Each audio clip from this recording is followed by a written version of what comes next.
For all those who celebrate, Merry Christmas! Your gift this year could be a Christmas Eve windstorm. But I say could because for being about 36 hours out from an event like this at the time of recording, it has an unusually high uncertainty. So, as a result, instead of giving a full pinpoint forecast, I'm just going to go over all the scenarios of what you could see for this windstorm if one even were to occur. First off, the National Weather Service watches and warnings. They have posted a wind advisory for Christmas Eve between 7 a.m. and 4 p.m. for the Coast Range and the Western Valleys. The coast is not included in that. As a reminder, per National Weather Service policy, they do not issue wind advisories for the coast. They will only issue high wind warnings for the coast. So that does not mean you won't see gusty winds on the coast. It just means it's not meeting their criteria for high wind warning. Now, there's three main paths that I'm noticing on the weather models, and I'll show you at least a good chunk of them right after this. So, the low pressure system in question will come off the coast of California.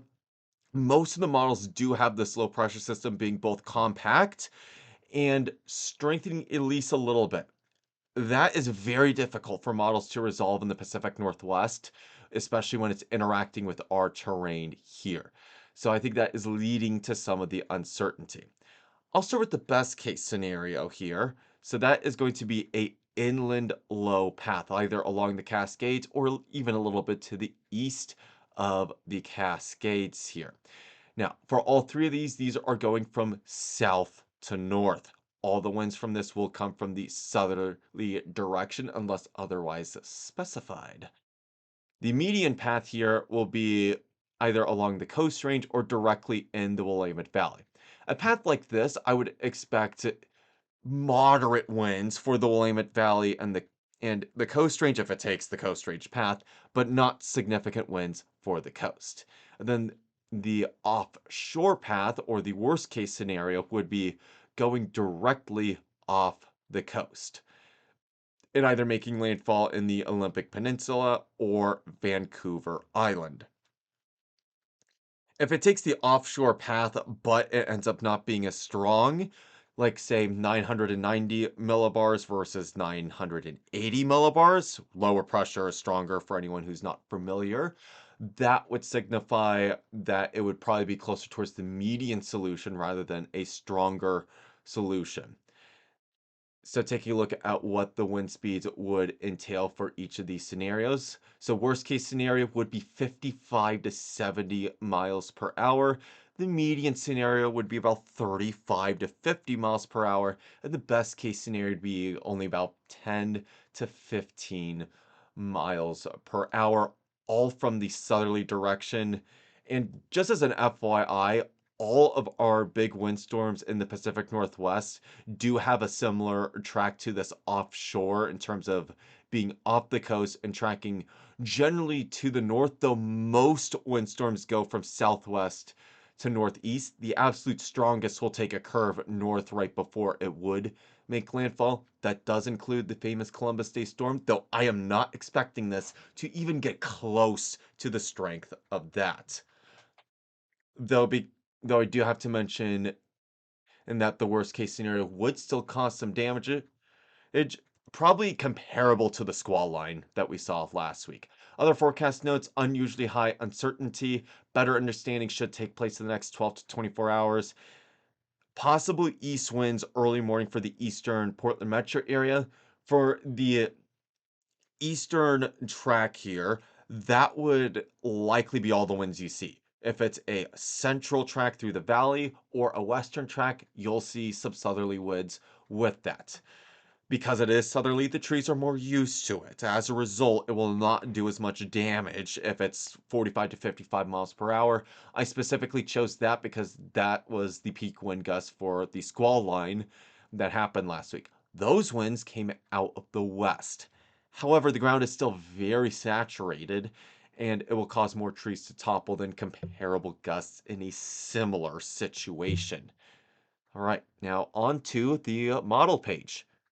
Now, as a general note, I'm not going to be showing wind gust forecasts, especially while the path is pretty uncertain, and some of these models are known to overdo wind gusts on top of that. So I'm just going to be showing the low pressure paths as a result.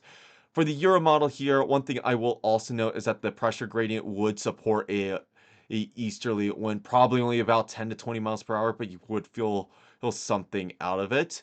And then moving on throughout the day, this is around 5 a.m., and you can already see that it's taking the easterly path. That would be good news for Christmas Eve and anyone traveling at least west of the Cascades. East of the Cascades, I wouldn't even expect that much either if you're traveling out there, just because that low pressure isn't that strong. Moving on to the AI Euro model here, and it shows a very similar path, but just a touch west. Easterly winds in the morning, though probably nothing in terms of southerly winds, and makes a beeline direct towards Canada. Onto the American suite of models, we will do the GFS first. And this shows both a stronger low pressure system and taking the offshore path almost directly off the coast. This one peaks around 984 millibars and goes up the coast, making landfall around Vancouver Island, and then dissipates pretty quickly afterwards. I'm going to rewind to show the pressure gradient here, and it's about an 8 millibar pressure gradient for 100 miles that has in the past produced wind speeds of about 60 miles per hour. So if that were to verify, that would be one of the mid to higher end solutions.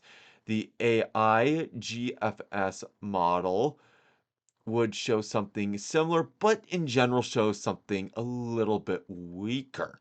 So as a result, I would expect something a little bit more on the lines of a median solution rather than the GFS mid to upper end solution, but still takes the offshore path with this. Then for the other European models, we'll start with the UK model here.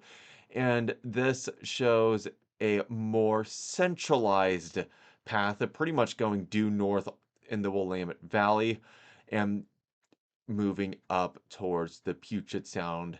And interestingly, it does veer west. I'm not as convinced about that. I think that's a little bit weird progression given the upper air pattern.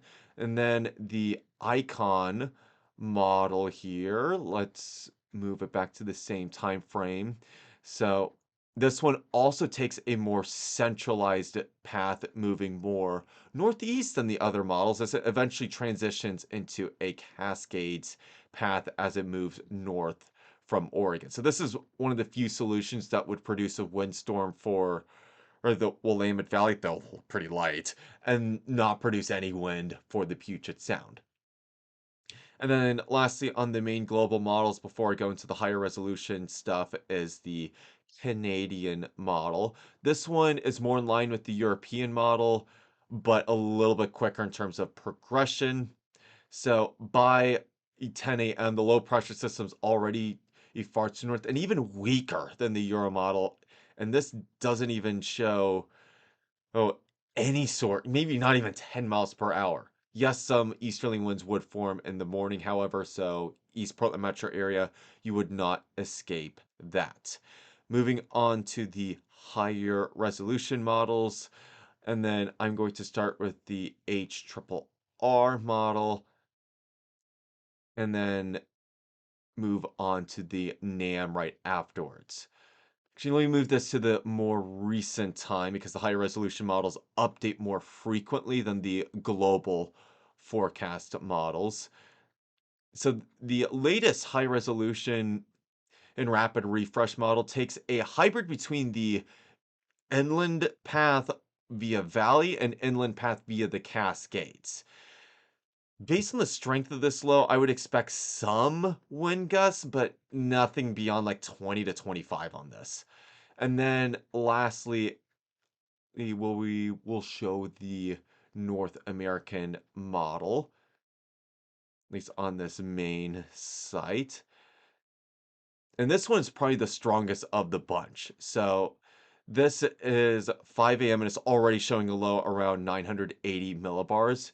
And then moving on up here shows a very, very tight pressure gradient. And these are sustained winds that it's showing. I don't think it's going to even get close to that. It's saying sustained winds of about 50 miles an hour before the low pressure system moves further to the north. The North American model has been consistently the strongest in terms of the low pressure system as a whole. So keep that in mind. And then moving on to the wharf model here, I'm just going to show a single image because the pages will take a little bit too long to load. Otherwise, this is right around the peak time for this, which is 11 a.m. Pacific time. As a side note, the wind speeds shown here are in knots. You could see the low pressure system over here with the wind circling around it, and it takes a similar path to the GFS model. So that is a lot of disagreement for something being so close. So based on this, I am not that confident to give out a forecast, but given the high-end scenario, I did feel the need to create this video. So I'm going to move on to our timeline here, and the temperatures here will be the Portland temperatures, and I'm going to assume the median solution and just pick something in between here. So, temperatures tomorrow will reach, or today will reach the mid 40s before cooling off as we go into the overnight hours. I do expect it to stay dry today. Wednesday morning, I do expect some rain showers. I don't expect it to be that overwhelming. I'm talking like 10th of an inch the entire day. The peak wind gust depends on where you're at in the valley. So because the low pressure system's moving south to north, that means if you are in Corvallis or Eugene, you'll see your peak wind gusts early, like around 9 a.m. For the Portland area, I'd expect the peak wind gusts around 11 a.m. Also, as a side note, the graph model, the one that was posted this past evening, is showing wind gusts around 50 miles per hour for the Willamette Valley. High temperatures tomorrow should be around 52 degrees. So moving on to the 7-day forecast, and tomorrow is a dry day, but it's not the only dry day on this 7-day forecast. Saturday, Sunday, and Monday will also be dry, and even the days with rain, I expect frequent breaks throughout, and even some sun breaks throughout the day. This is the Corvallis temperature, so I'm anticipating high temperatures to be a little bit above average Christmas Eve, Christmas Day, and Friday, while the weekend will be more closer to average. A couple of freezing temperatures are possible, though if you do live closer to the urban centers, I don't expect freezing temperatures there. For the Portland area, generally similar in terms of overall progression, though low temperatures will be a couple of notches warmer overall. So that is it for this video. I'm not going to guarantee a video tomorrow because that's pretty much going to depend on what's happening with this windstorm. I think a fair assumption to make is if I do not post anything in tomorrow, that this is going to be a nothing burger. If I do post something tomorrow, I might still post something even if it is a nothing burger just to say, hey, nothing's going to happen. You can go about your day without worrying about anything. In fact, right now, I would say still plan your day. You're worrying about nothing, but just prepare for the worst, as you always should. So, if I post a video tomorrow, I will talk to you all then.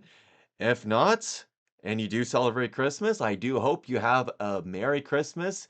Until then, stay safe out there and take care.